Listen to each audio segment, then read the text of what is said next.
Então, meu irmão, nesse domingo nós vamos refletir sobre um tema super importante: os cuidados que se deve ter com as nossas ações aqui na Terra e os seus reflexos na vida futura, tá certo?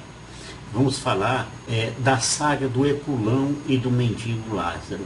Antes, porém, vamos dar uma pequena pinceladazinha na primeira leitura do livro de Amós. Amós, ele profetizava sobre os ricos que fazem da riqueza uma soberba. Ele dizia: ai dos que vivem despreocupadamente em Sião, os que se sentem seguros nas alturas de Samaria, os que dormem em camas de marfim, deitam-se em almofadas, comendo cordeiros do rebanho e novilhos do seu gado, etc, etc. Uma vida nababesca, certo? Embora estivesse rodeado de gente necessitada. No final ele diz: por isso eles irão para o desterro na primeira fila, e o bando de gozadores será desfeito. Foi isso o que aconteceu no Evangelho com Epulão. Aliás, foi isso que Paulo orientou a Timóteo, quando disse para ele: tu que és um homem de Deus, foge das coisas perversas, procura a justiça, a piedade, a fé, o amor, a firmeza, a mansidão.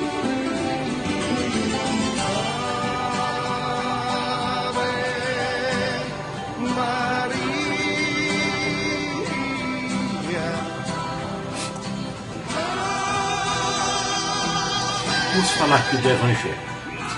Diz o texto que havia um homem rico que se vestia com roupas finas e elegantes e fazia festas esplêndidas todos os dias. Olha lá, todos os dias. Veja a semelhança com o texto de Amós que eu falei agora há pouco. Diz também o texto que um pobre chamado Lázaro, cheio de feridas, estava no chão à porta do rico. Ele queria matar a fome com as sobras que caíam da mesa do rico. Veja aí o contraste. E para piorar ainda mais a situação de Lázaro, vinham os cachorros lamber suas feridas. Esses detalhes parecem sem valor, né? Porque nós não somos atingidos diretamente.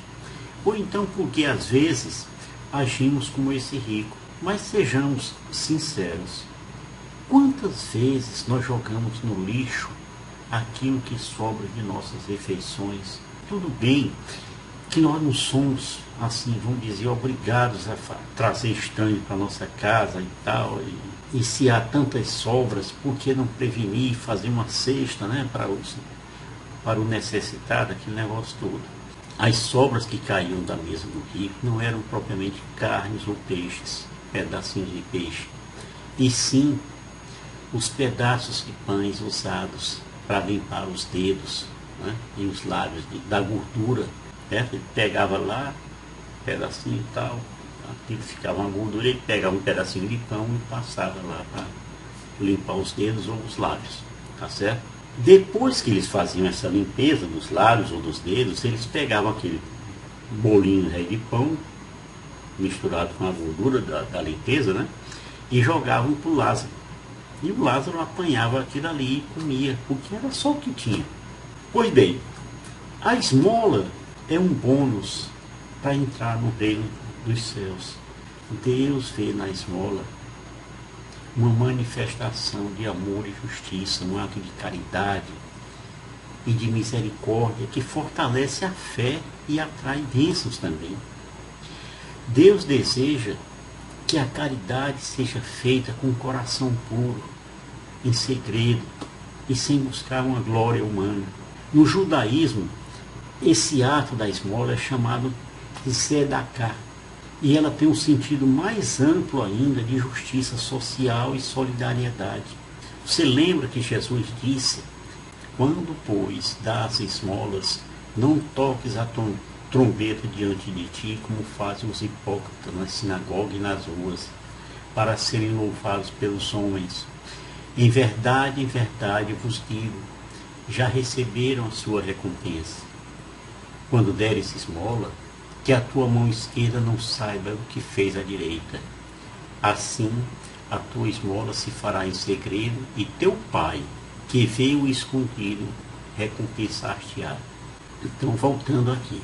Quando aconteceu e tal, aquele negócio todo, aí vem o pobre morreu, Lázaro, né? E os anjos levaram para junto de Abraão. Percebam bem esse detalhe. Os anjos levaram-no para junto de Abraão.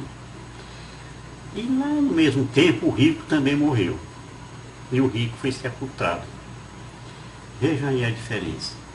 O pobre foi para o céu, levado pelos anjos, e o rico desceu para a região dos mortos. O que determinou que fosse assim? Esse homem rico, ele não colocou Deus nos seus planos. E quantas injustiças e maldades ele precisou cometer para esnobar a sua riqueza. Mas Jesus, falando das bem-aventuranças, ele disse: bem-aventurados os misericordiosos, porque alcançarão misericórdia. E ele não foi misericordioso. Esse rico tinha tudo para ser uma pessoa misericordiosa e não a praticou. Já o Lázaro mendigava e era humilhado, e teve a sua bem-aventurança. Está dito: bem-aventurados vós, que agora tendes fome, porque sereis fartos. Bem-aventurados vós que agora chorais, porque vos alegrareis. Então façamos um pequeno parêntese aqui. O texto não dá o nome desse rico, né? Mas trata-se de um epulão. E eu pergunto para você, você sabe o que significa epulão? Significa também aquele que oferece banquete, certo? Trata-se também de quem come regaladamente, que come demais, que esbanja comida. E essa palavra tem origem no termo latino, epulo, que significa banquete. Então, continuando.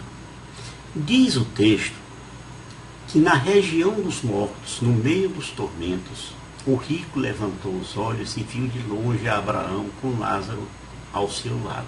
E aqui nós percebemos que esse epulão estava no Sheol, que é a região dos mortos.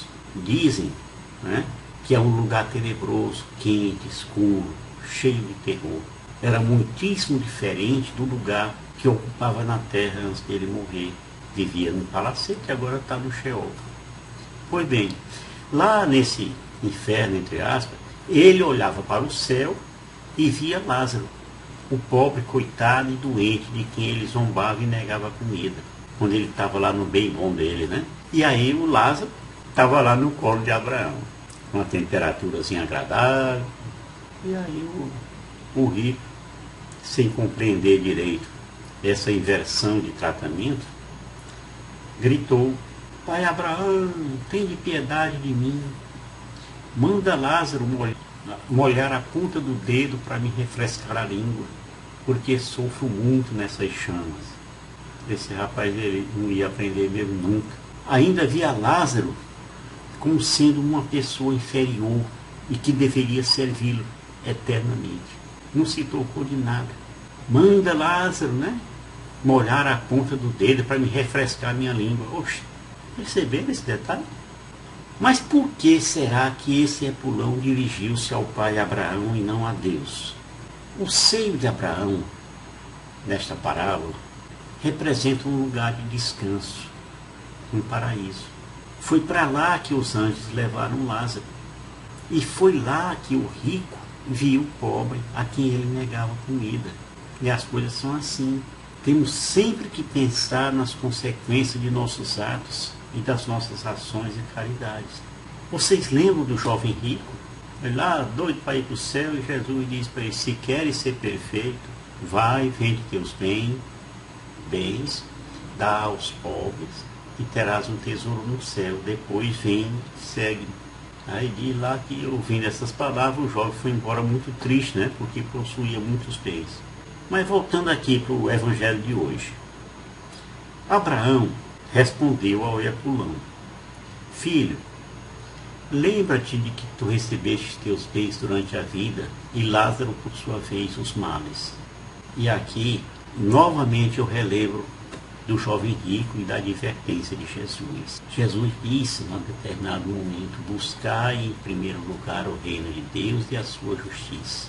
Mateus 6:33. Abraão acrescentou lá para o Epulão: filho, lembra-te que tu recebeste teus bens durante a vida e Lázaro, por sua vez, os males. Agora, porém, ele encontra aqui consolo e tu és atormentado. Porém, como o Epulão insistisse, Abraão disse a ele: e além disso, há um grande abismo entre nós. Por mais que alguém desejasse, não poderia passar daqui para junto de vós, e nem os daí poderiam atravessar até nós. Olha aí. Ou seja, os seus atos aqui na terra é que determinarão a sua salvação. Mas o rico, relutando, disse para Abraão: pai, no caso Abraão, né? Eu te suplico, manda Lázaro à casa de meu pai, porque eu tenho 5 irmãos. Manda preveni-los, para que não venham também eles para este lugar de tormento, que era lá o inferno, lá o Sheol, né? De repente, o Epulão entendeu que a salvação só é possível pelos atos cometidos enquanto você está vivendo aqui na terra. Depende muito do que você faz aqui na terra, das suas ações. Certamente, ele sabia que os seus 5 irmãos cometiam os mesmos erros que ele também cometia. E aí ele tentava dar um jeito de avisá-los, né, das consequências que eles sofreriam se continuassem cometendo essas barbaridades. Que barbaridade! O orgulho, a falta de empatia, a falta de caridade, etc, etc. Aliás, Jesus disse, uma certa vez: retirai-vos de mim, malditos, ide para o fogo eterno destinado ao demônio e aos seus anjos. Porque tive fome e não me destes de comer, tive sede e não me destes de beber. Era peregrino e não me acolhestes, nu e não me vestistes, enfermo e na prisão e não me visitastes. Não façam como esse rico. Alerte os seus irmãos enquanto você ainda está por aqui, tá? Porque de acordo com o Evangelho, vocês podem ser salvos.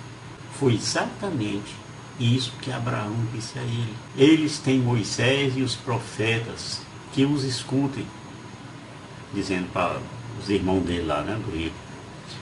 Aí novamente eu pergunto para vocês: vocês estão entendendo direito? Os judeus, eles seguiam a Torá, as leis lá de Moisés, e seguiam também os Neveim, cujas palavras eram guardadas e ensinadas pelos fariseus e os sacerdotes, aquela turma religiosa de lá. E eu vou explicar esse ensinamento. Os 17 livros dos profetas eram chamados de Neviim, sendo deles dos profetas maiores e 12 dos profetas menores. Além deles, tinha os Tuvim, que eram os escritos, né, que são os livros restantes, que incluíam os Salmos, Provérbios, Jó, as 5, Megiló, né, que são os cânticos dos cânticos, Ruth, Lamentações, Eclesiastes, Esther, e os outros livros históricos de Daniel, Esdras, Neemias e as Crônicas. E é isso aí.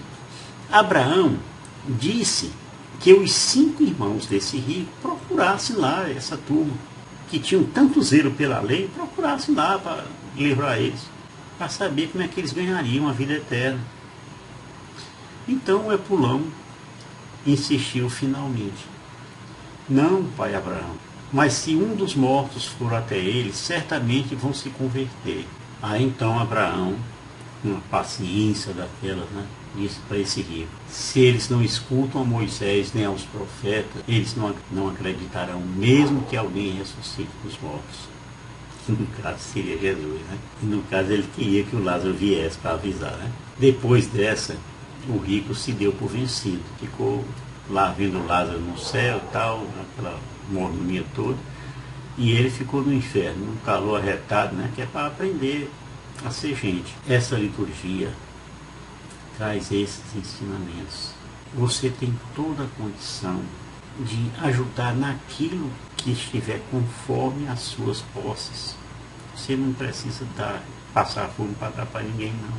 Mas você pode dar um consolo, você pode levar a palavra, você pode chorar com ele. Não despreze aquele que precisa de consolo. Tudo que você fizer a uma pessoa dessa, lá de cima, Deus está vendo. E olha, você vai pegar um bilhetinho para ir para lá. Mas se você passar por um pobre, começar a chutar ele apenas porque ele é pobre, um morador de rua, apenas porque é um drogadito, aí você vai lá quando o rico foi, né? Sheol. E lá você vai ver o que é coisa ruim. Shalom do Pai.